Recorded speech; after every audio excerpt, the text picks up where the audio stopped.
Kenny here with Gardening Simplified. It's May 27th and we're going to do a little garden update. Alright, we'll start up here at the top since that's where we are. A few days back I planted my zucchini seed up here. Remember, I'd harvested out part of the garlic, and I planted some Blue Lake green beans, and they're all popping up. Some of my flowers that I planted out, they're doing well. The garlic is starting to kind of die back a little more. It's getting about time to go ahead and harvest the garlic from the fall. This new garlic that was planted this spring, we'll leave it in, but we'll take out probably most of these fall ones. They should be good and ready. Possibly we might put something else in there. These container planted Yukon Gold, the store-bought ones, which they aren't at, but it doesn't surprise me. Our Magic Molly potatoes are doing really well. I'll probably start adding a little more compost to these containers, bringing it up, and like I say, they're really popping up there. Our Atlantic giant pumpkins here, this one's wanting to take over. I'm trying to decide which way to train it, being I'm going to kind of keep them up in this area. This is the one that was started second, and we have these seeds here. Now, we've had quite a bit of rain and it's kind of washed a lot of the compost out, but these are getting ready to go in. I've got my rocket arugula and my dinosaur kale, and I need to go ahead and get the bed prepared for these so I can get them out. The tomatoes are really doing good. In fact, they're starting to ripen. We've harvested a few of them here. They're getting loaded up. They're starting to get some size on them, and a few of them are starting to kind of change colors and are starting to ripen up. As you can see, we got a few right there. Got one that'll be ready in a couple of days. And we've already picked some. We've got a few more over on the other side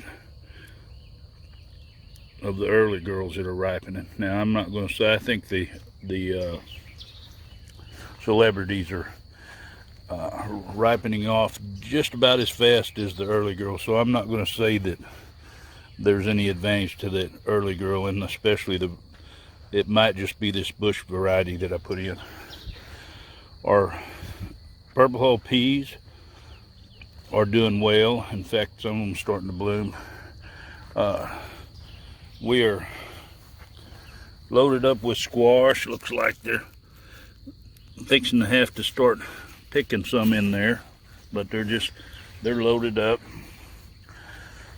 Our jalapenos are really doing good. It won't be long. I'll have to come out and get another batch to can up. But as you can see, we're just loaded with tomatoes. It's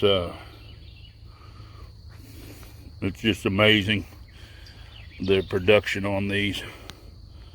I haven't even been making sure that I go by and pollinate the flowers, let them get this batch done, and then come back with the others. The cherry tomatoes are putting on nice,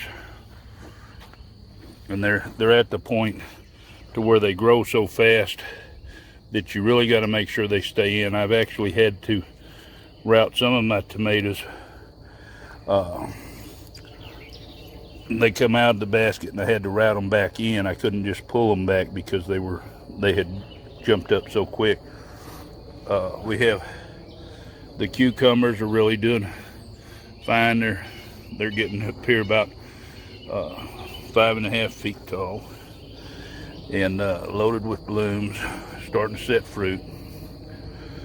The purple hull peas, and it seems to be the ones that didn't get the sprinkler, being peas are a field crop, or the summer peas like the purple hull pea, is a field crop, and it does well without regular watering like some of the others. And you can see the setting the blooms on these, and there's a bunch more. Need to get in here and get this grass before it drops its seeds, but you can see they're starting to bloom real good. The ones that have got water, they're more interested in growing. They've had a better environment, so they're not coming to set in the pods yet. You can see we actually have some up here. This one is actually set the pod. Won't be long, and we'll be harvesting peas. Our broccoli is doing really well, but as you can see, there's a little bit of a situation here. Broccoli likes fertile soil, but being I composted a lot of this, it's really made it super fertile. And what's happened, we got some strong winds. Of course, we have this one that's smaller, that was one that the cabbage loopers, or no, the ants had got to. And so we took the leaves off, and I'm still watching for cabbage loopers, make sure they don't come back on. But it's doing fine, it's coming on. But I've had 3 of them that I've actually taken out, and it was because the wind had actually blown them one way and blown them the other way, and actually snapped them off because they're growing so fast. And I've almost thought about staking them, but they're getting in there pretty good, so maybe they'll keep theirself from moving around so much. Our cabbage is doing good after its first bout with the cabbage loopers. All the new leaves are looking good. Won't be long. These are forming heads. Now this is the other broccoli. Now that first one, and you can see how much better it's doing than this broccoli. The first one is a gypsy, which is a heat tolerant variety. This one here is one that our local feed store, where I get a lot of my seeds from, and a lot of times the varieties aren't marked, but I want to see which one did good, because normally your bulk seed places that are local carry seeds that grow good in the area, but normally we plant this a lot earlier. So as you can see, the leaves aren't near as big and bold as those. It's not as vigorous of a plant, but we'll see how the broccoli comes out, because I have a feeling it's not going to be that long till it starts. Our broadleaf lettuce, we've been picking this, and I've actually had to watch because I've had some cabbage loopers down here, which I dealt with them about 5 days ago. Looks like I've got a mushroom crop coming in here. Maybe I need to find out what kind of mushroom that is, so I can see if I need to save it. Our onions are doing good. These ought to be some nice table onions. Not too long. They're really growing vigorously.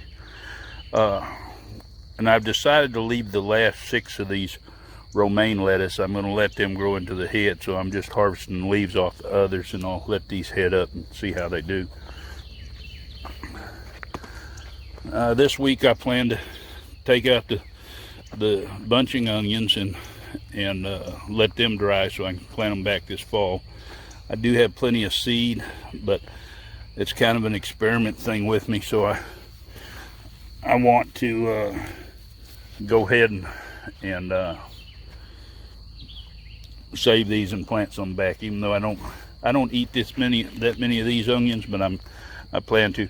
Now the potatoes, the blight is really taking over. They're dying back.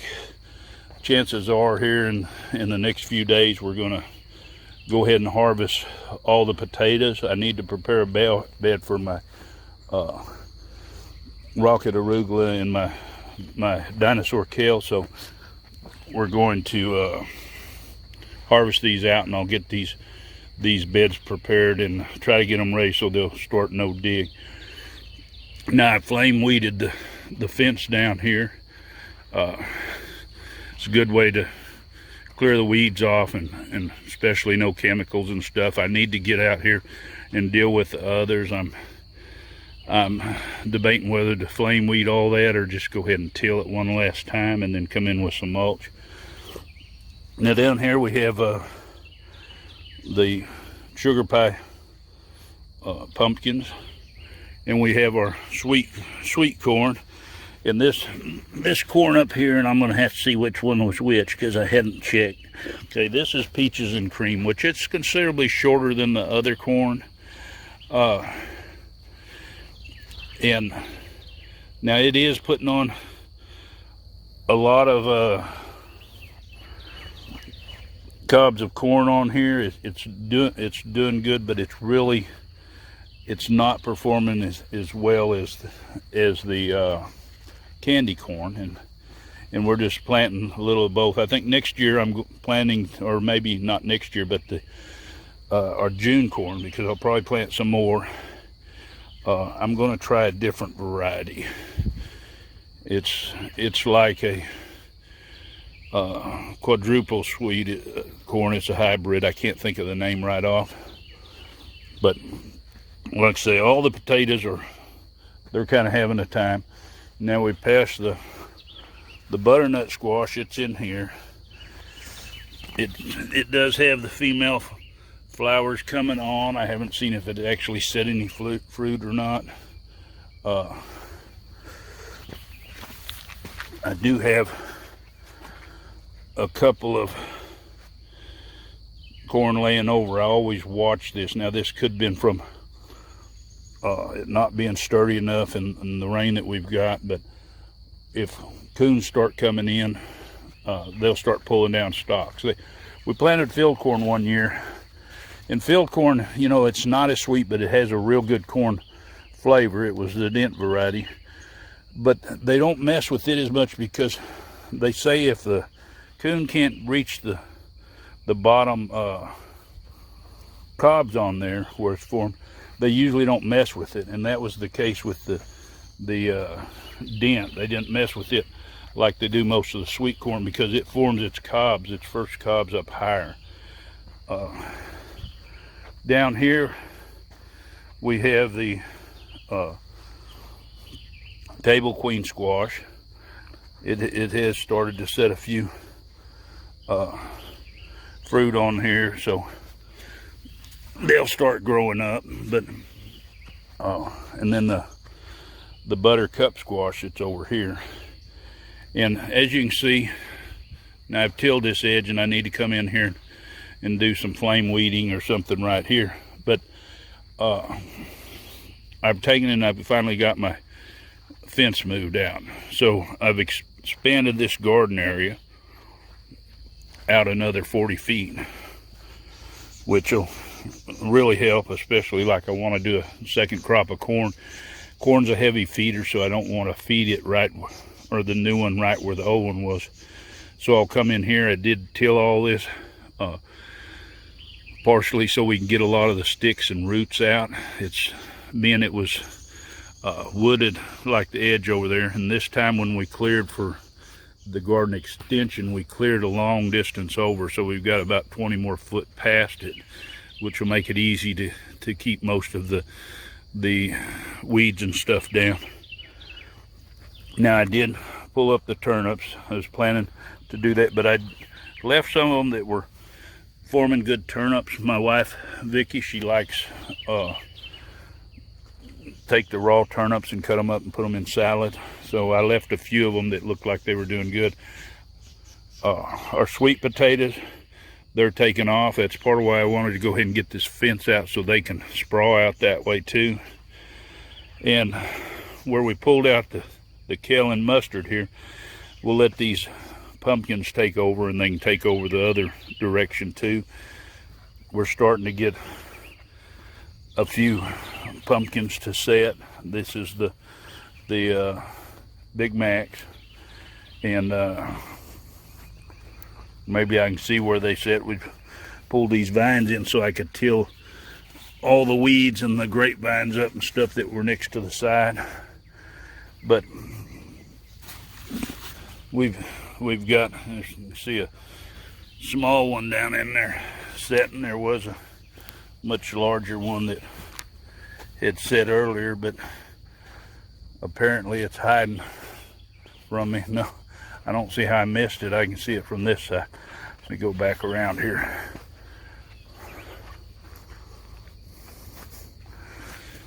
These start growing pretty fast. You can see that this is getting pretty good size. What I need to do though is pull these vines up. These vines shoot roots in. And what you got to do is you got to leave some slack so that pumpkin can grow. Otherwise what's going to happen is, and I could leave it on its side, which it won't be a nice round pumpkin. It'll be more of a flat oval. But if you pull those vines loose to where they allow that pumpkin to grow inside. A lot of times what they do is they actually start pulling so hard on their vine they cut themselves off from being able to grow. Our watermelon are starting to take off some. They'll have extra room to go out across the field here. This is a good thing to look at too in your gardening.